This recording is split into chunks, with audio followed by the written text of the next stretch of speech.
Quarterbacks Josh Allen and Lamar Jackson are both having out-of-this-world seasons. But who is the leader for this year's MVP award? MVP! MVP! MVP! You asked for it and we delivered. It's Fan Friday, and you, the fans, chose today's topic for point of view. Don't forget to leave a comment down below. Let me know who you think deserves to win MVP. It's hard to say that picking either guy is right or wrong because both have been lighting it up all season. They're 1-2 in MVP odds, and both of their teams are firmly in the playoff picture. I'll give you my pick at the end, but how do you differentiate between the two at this point? It's tough, but let's give it a shot and dive into each contender's case, starting with two-time MVP Lamar Jackson. Now, I realize Lamar played yesterday, which gives him an extra week on Josh Allen, so let's just go off the first 9 games to be fair to both candidates. Lamar went into the week with the best passer rating among all starters and was 3rd in total yards through the air.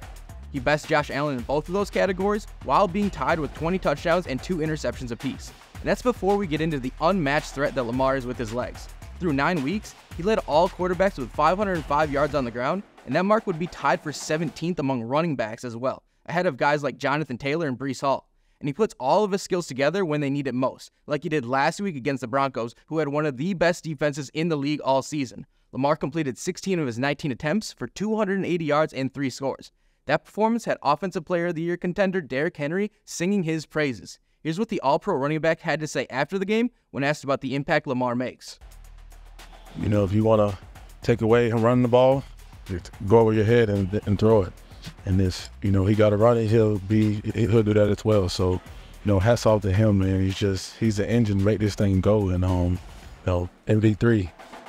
MV3. MV3.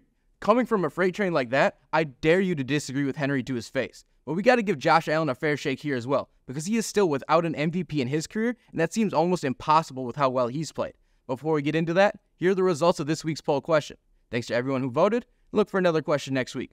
Now back to Allen. This season, he's got the Bills at the top of their division at 7-2, while the Ravens entered the week 6-3. And while Baltimore scored 31.4 points per game heading into Week 10, which was 2.5 points more than Buffalo, Allen is doing it with a lot less help. Derrik Henry is the league leader in both rushing yards and touchdowns. The Bills' rushing leader in carries and yards is James Cook, who has racked up just 496 yards on the ground. That's less than Lamar Jackson.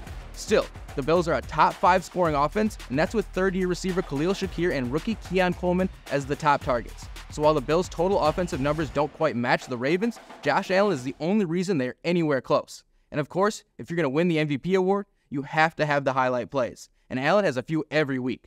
Last week against the Dolphins, he had one of his best. Tied late in the 4th quarter, Allen drops back off the play action and somehow avoids the free rusher to just get the pass off as the defender is draped all over him.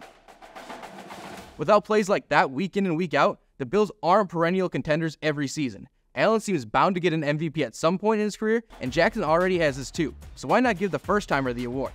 Well, in my opinion, there's no room for consolation prizes, and Lamar shouldn't be punished for having one of the best backs of all time as his sidekick. Lamar has been a better dual-threat signal caller, and he's got the offense humming better than Buffalo. There's still plenty of time for Allen to build his case, but if the season ended after Week 9, I'd pick Lamar to win his 3rd MVP. Another Raven I expect to enter stardom sometime in the future is rookie corner Nate Wiggins. For more on that, check out this past episode of Point of View. Enjoy the weekend. We hope to see you again next week.